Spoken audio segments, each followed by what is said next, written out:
There's something in modern man that makes him look at society and say, I could do this better, but smaller, and over there. Few succeed in such a vision. Although many utopian societies seem doomed from the outset, the Republic of Minerva was up against a unique challenge. They were trying to create a libertarian micronation on land that belonged to someone else. A Nevada real estate mogul raised $100 million to create a utopian society on Pacific reefs, with no taxes, welfare, or economic intervention, where they would live cheaply off of tourism and fishing. The trouble was, the island nation of Tonga owned those reefs, and the Minervans had to leave. My name's Moxie, and this is your Brain on Facts. The United Society of Believers in Christ's Second Appearing, commonly known as the Shakers, were a Protestant sect that broke off from the Quakers in England in 1747. A charismatic Scottish woman called Mother Ann Lee had received visions from God. In 1774, she brought her followers to America. At their height in 1830, there were over 18 Shaker communities, from Kentucky to Maine. Like most reformist movements of the time, the Shakers were agriculturally based and believed in common ownership of property, as well as the confession of sins. The Shaker credo demands duty to God, duty to man, separation from the world, simplicity of language, and right use of property. As pacifists, they were exempted from military service and became the United States' first conscientious objectors during the Civil War. Shaker families consisted of brothers and sisters who lived in gender-segregated communal homes of up to 100 individuals. During the mandatory Sunday community meetings, it was not uncommon for members to break into spontaneous dance, which is supposedly where the Shaker moniker came from. Unlike most of the groups you'll hear about today, the Shakers practiced celibacy. All the time. Totally. Totally celibate. All the time.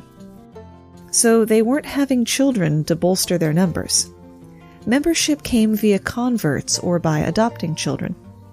As the younger members left the community and older members passed away, converts were harder and harder to come by, and many of the communities were forced to close. Of the original 18 communities, most had closed by the early 1900s.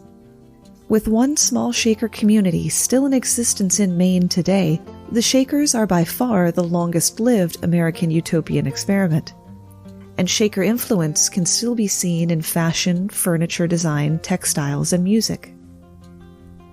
One of the best well-known utopian communities in America, Brook Farm, or to give it its full name, the Brook Farm Institute of Agriculture and Education, was founded in 1841 in West Roxbury, Massachusetts, which is now considered part of Boston. It was organized and directed by George Ripley, a former Unitarian minister and leader in the Transcendental Club, an informal gathering of intellectuals, along with his wife, Sophia Dana Ripley, a woman of wide cultural and academic experience. The commune was built on a 200-acre farm and centered on the ideas of radical social reform and self-reliance. The Ripley's plan was to equally distribute the tasks of daily life while providing education for all participants. The end goal was a balance of work and leisure that would, above all, benefit the greater good. The commune paid $1 a day to men and women equally and provided housing, clothing, and food at cost, give or take, to all members and their dependents.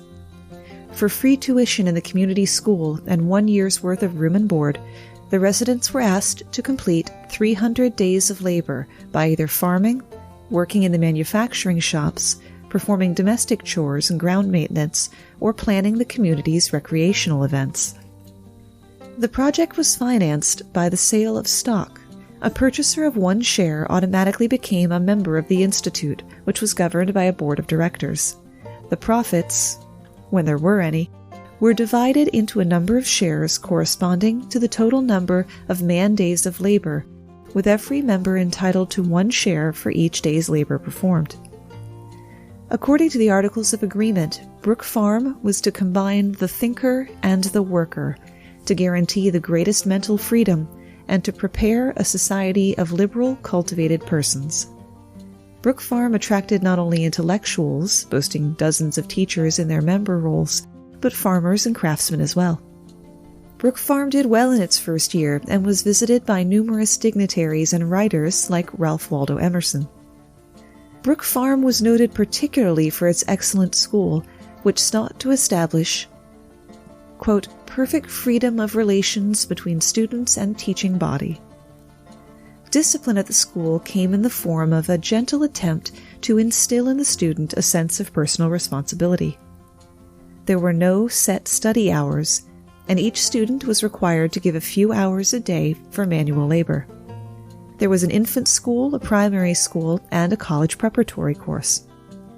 Although communal living has some disadvantages, for a while it seemed like the ideal of the founders would be realized. Within 3 years, the community had added 4 houses, workrooms, and dormitories. They began to refer to the community as a phalanx when Brook Farm adopted some of the theories of the French socialist Charles Fourier.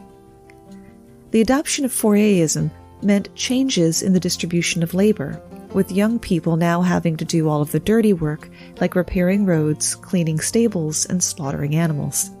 This caused many residents, especially the younger ones, to leave. All available funds were redirected into the construction of a large central building to be known as the phalanstery, which burned to the ground during the celebration of its completion. This was about the same time that they were hit with an outbreak of smallpox. Though the colony struggled on for a while afterwards, the enterprise gradually failed, closing in 1847. The land and buildings were sold in 1849, becoming, in series, a failed farm, Civil War training ground, orphanage, and the Gethsemane Cemetery, the latter of which still stands today. It's been another great week for interaction with my brainiacs. The main post for last week's episode, Birdpocalypse, got 2 Twitter responses and 1 email through my website. That doesn't sound like much, but if you're anyone who does promotion on social media, you know how hard it is to get any response at all. And also, the 2 Twitter comments made it clear that people are listening to the show all the way through to the very last second. I gotta admit, I don't always do that. When I start to hear the host wind down, sometimes I go ahead and jump off. So it means a lot to me that people are listening all the way through like that. So with this uptick in interaction, which I hope will stick around, should I start a message board either on Facebook or somewhere else? A place where we can all share interesting facts that we come upon? Let me know in a comment on the social media post for this episode on Facebook or Instagram.com/yourbrainonfacts or Twitter/brainonfactspod that will come out Tuesday morning. And of course, it's always a super help to me if you retweet or share the episode post.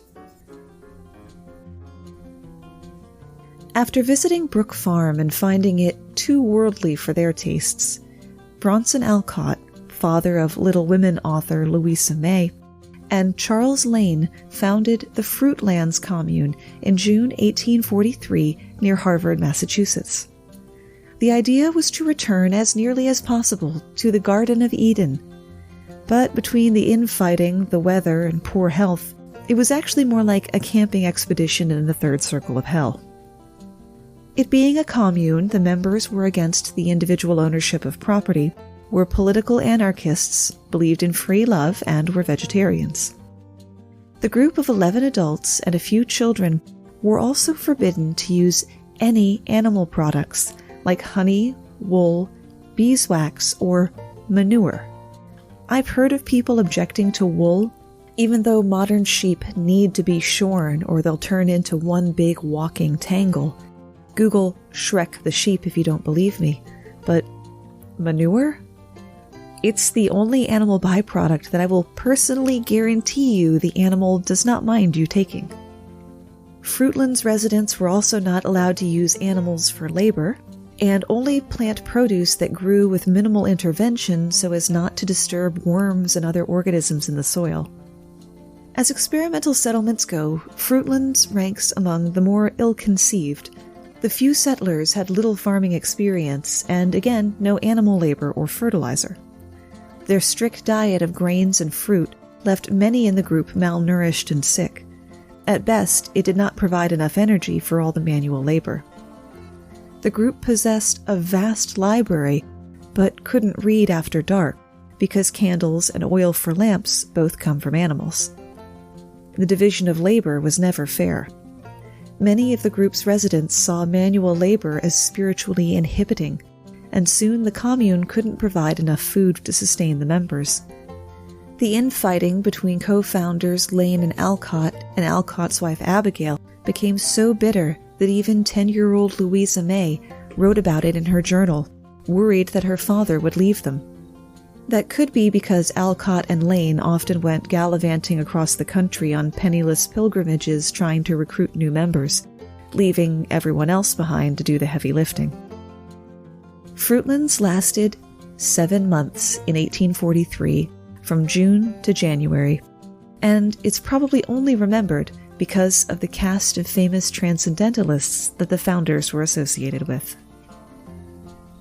What's a person to do if they love vegetables but hate squares and rectangles and things like rectangular bricks and square houses? This was the dilemma of a 19th century phrenologist, Orson Squire Fowler, who wrote, "Is the right angle the best angle? Why not employ some other mathematical figures as well as the square?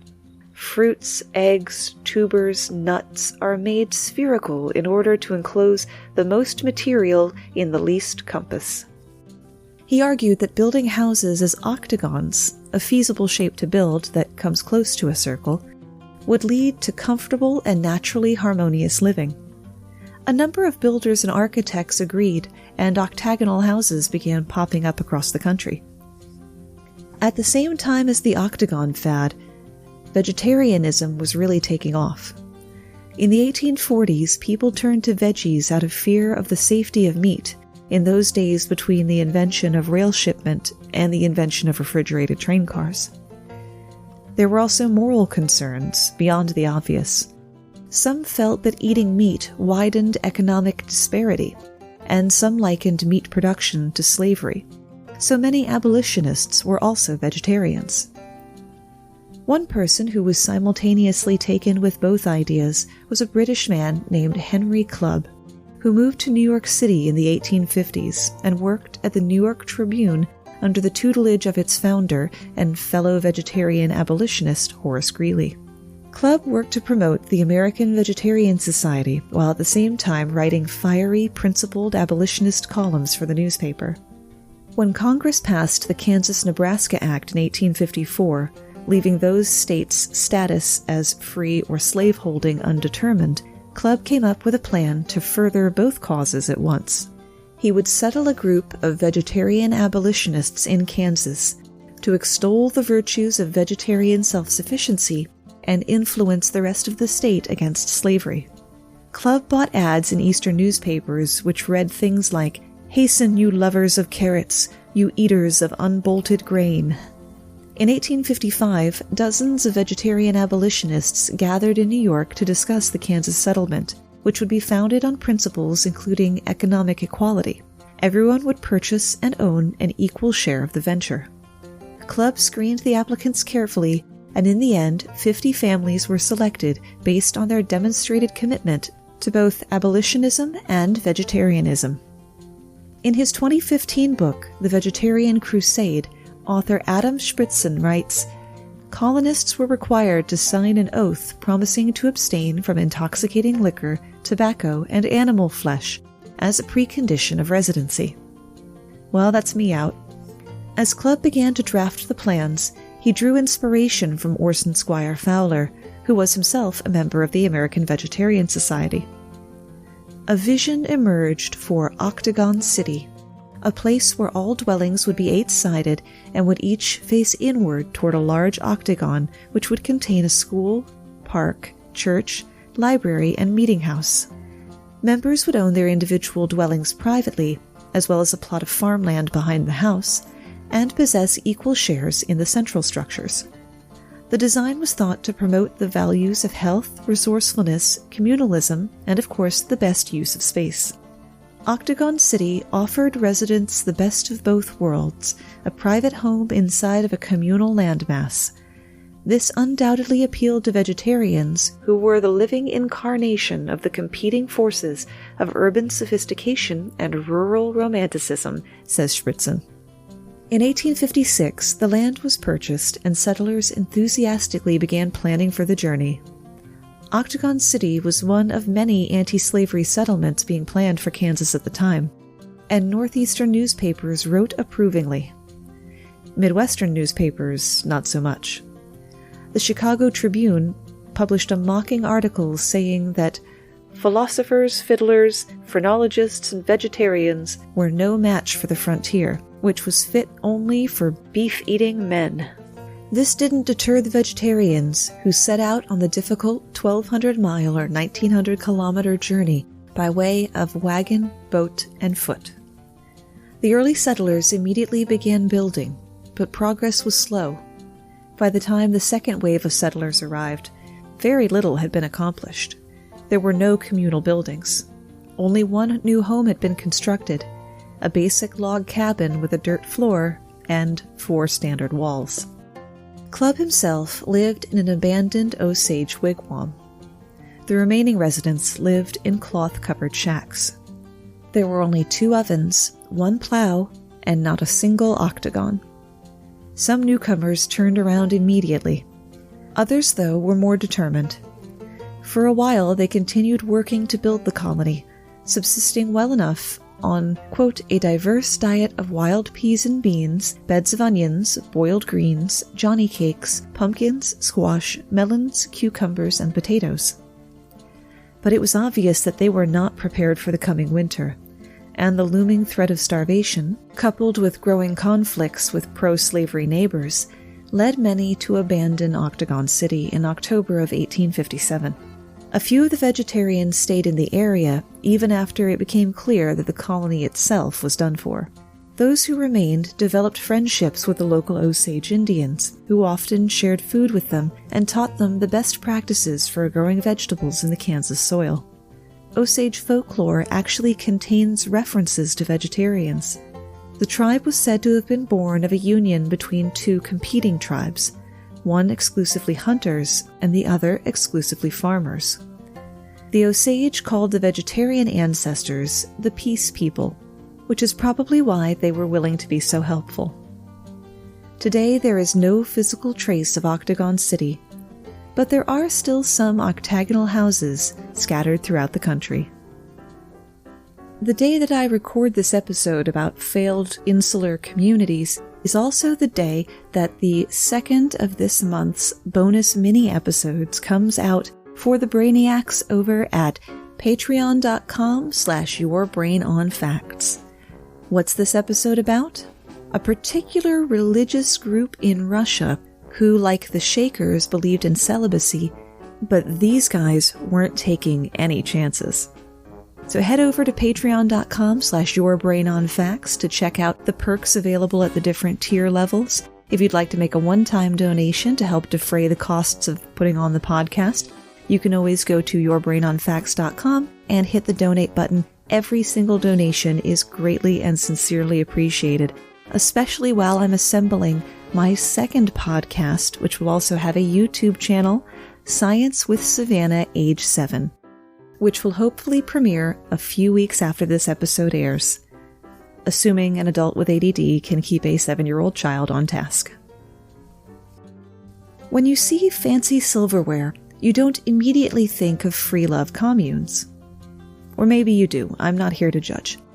But if it's a set of Oneida silverware, you should. The Oneida community of upstate New York was one of the most intriguing of the dozens of utopian communities that sprang up in 19th century America. Most were based loosely on the theories of the French socialist Charles Fourier, who believed some things that seemed radical in his time but reasonable in ours, like that traditional marriage could harm a woman's individual rights, and things that still seem weird, like people should live in 4-story buildings with the richest at the top. While most utopian communities were short-lived, Oneida lasted for 3 decades, from 1848 to 1880, and was guided by the idiosyncratic religious views of its founder and leader, John Humphreys Noyes. According to Spencer Claw, author of Without Sin, The Life and Death of the Oneida Community, Vermont-born John Humphrey Noyes experienced a conversion during a religious revival in 1831 and preached what was called a perfectionist style of Christianity that he interpreted to mean that he could do no wrong. Noyes became the hub of a group of men and women, eventually numbering about 300, who saw monogamy as impure because God demanded variety in every facet of life, and surely that included sex. The best way to counter monogamy was for the continual changing of partners, under the supervision of Noyes, of course. All the men at Oneida were thought to be linked in divine marriage to all of the women, in what was called complex marriage. Many community members had 2 or 3 different partners in any given week. To avoid unwanted pregnancies and to ensure maximum pleasure for women, allegedly, the Oneidans practiced coitus reservatus, or as Noyes called it, male continence, intercourse without climax. Couples found in idolatrous relationships, i.e. monogamous, or those who broke the rule of male continence, were chastised publicly at group meetings. Couples could request to have a child, but children lived in separate quarters apart from their parents and were raised communally. Communal living in Oneida had advantages. There was great group interest in music, painting, and poetry. Games and sports were also an important part of everyday life. Work was looked on as a joyous shared activity. Community leaders put this cooperative spirit to good economic use. They established a variety of businesses, the most successful of which, the eponymous Flatware Company, is today the world's largest manufacturer of stainless steel knives, forks, and spoons.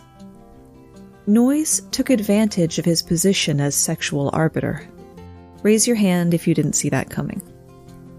He indoctrinated his followers with the idea of ascending fellowship, where the community elders, who were considered especially godly, led younger believers heavenward through sex. Shortly after puberty, boys and girls were assigned a succession of older partners. Teenagers commonly slept with people in their 50s or 60s, though they would get to choose partners their own age later on. And there's evidence that Noyes kept 12 and 13-year-old girls for himself. As you might expect in a situation where people have their sexual partners chosen for them, possessiveness and jealousy were rife. The problems surrounding complex marriage contributed to the community's demise. Young people in particular got tired of being assigned older lovers that they found undesirable. The response to Oneida from outside ranged from titillated curiosity of tourists to the moral outrage of puritanical ministers who wanted it gone. The latter attitude eventually sealed Oneida's fate. In late June 1879, John Noyes secretly left for Canada under threat of prosecution. With its leader gone and internal disputes intensifying, the community abandoned the practice of complex marriage and focused on its business interests. The surprising thing is not that Oneida failed, but that it lasted as long as it did. Attempted utopian communities may seem like a relic of Victorian or Edwardian times, but the drive to create an idyllic living situation persists. Where some people saw Warren County, North Carolina, the former home of many antebellum plantations, as an eternally crippled consequence of exploitation, civil rights leader Floyd McKissick saw in the county potential for prosperity and inclusivity in the form of a town called Soul City. In Soul City, McKissick envisioned a wide boulevard that would lead visitors past an executive office complex, industrial park, and man-made lake into the development which would include shopping centers, a county-wide high school, bike trails, and space to grow food. What made his vision different from the other communities we've talked about is that Soul City would be a town built by African Americans. McKissick thought Soul City would be home to 50,000 people, both white and black, and generate 24,000 jobs within its first 30 years. He also believed that its presence in rural America would palliate the 1960s urban crisis, which he thought came at least in part because areas like Warren County did not offer African Americans a path toward economic growth. The 1950s and 60s comprised a period of extreme flux for African Americans in both rural and urban areas. Frustrated with economically depressed, segregationist regions, many African Americans in the rural South moved to cities, where they would often face further discrimination in the form of job discrimination, housing inequality, and police brutality. Urban crime and pollution reached alarming heights, and whites began to abandon city centers in a movement known as white flight. Many African Americans did not have the means to follow them and were effectively shackled to rapidly declining urban centers. While McKissick would march with Reverend King and serve as president of the Congress on Racial Equality, he grew frustrated with the civil rights movement, believing it didn't go far enough. In 1968, McKissick shifted strategy, relying on capitalism to combat the racism that fueled the destitute conditions of black neighborhoods. And Warren County, North Carolina was certainly destitute. In 1969, per capita income was $1,638, about $12,000 today, annually. The median family income for black families was less than the national per-person income.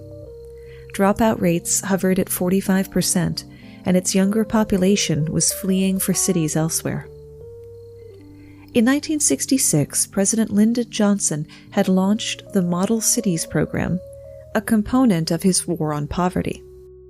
We sure do love declaring war on things. We don't fix the thing, but we did declare war on it. Rightly or wrongly, model cities saw the urban crisis as a technical problem that could be solved with a technical solution, like an influx of federal dollars for infrastructure improvements. President Johnson supported McKissick's vision, and in January 1969, McKissick announced that his utopian black-built community, one of 14 Model Cities projects and the only model city to be built from the ground up, would become a reality on 5,000 acres of Warren County land. Less than a week after McKissick made his historic announcement, Richard Nixon would officially become President of the United States. Despite a number of racist policies like the war on drugs and the Southern Strategy, a plan to use racism to get white Southerners to vote Republican, Nixon supported McKissick's vision, if only for political reasons. By issuing federal funds to, quote, enterprising African Americans in a practice known as grantsmanship, Nixon thought he could transform, quote, black militants into black Republicans. Armed with $17 million, $14 million of it from the Department of Housing and Urban Development, the Model Cities' federal sponsor, McKissick broke ground in November of '73. McKissick and black-owned architectural firm Ifill Johnson and Hanchard constructed houses, an innovative water system, a health clinic, and an industrial center. McKissick at the time said he was extremely happy with the progress. But only 33 people lived within Soul City's borders that year, a number that wouldn't be helped by the following year's oil crisis, which caused building costs to soar, sometimes doubling overnight. Nor did it help that Soul City became the object of bad press and obstructive politics. Negative media coverage prompted politicians, ostensibly worried about wasting taxpayer money, to demand a federal investigation. While the investigations cleared McKissick and company of wrongdoing, by December of '75, it was too late. Soul City lost any private investment opportunity it once had, with companies like General Motors pulling out of talks with McKissick. By 1979, only around 150 people, 3% of the original projection, called Soul City home. Housing and Urban Development also pulled its support and auctioned off Soul City for $1.5 million. And that's where we run out of ideas, at least for today. There was also an attempted utopia in Texas created by serial magnate C.W. Post, named Post Texas. Construction on the city was going well, with 35 homes plus other buildings complete, when state officials pointed out that the town could not be the county seat as Post intended, because it was 4 miles too far from the center of the county. So Post moved all the buildings he could and just abandoned the rest. Thanks for spending part of your day with me.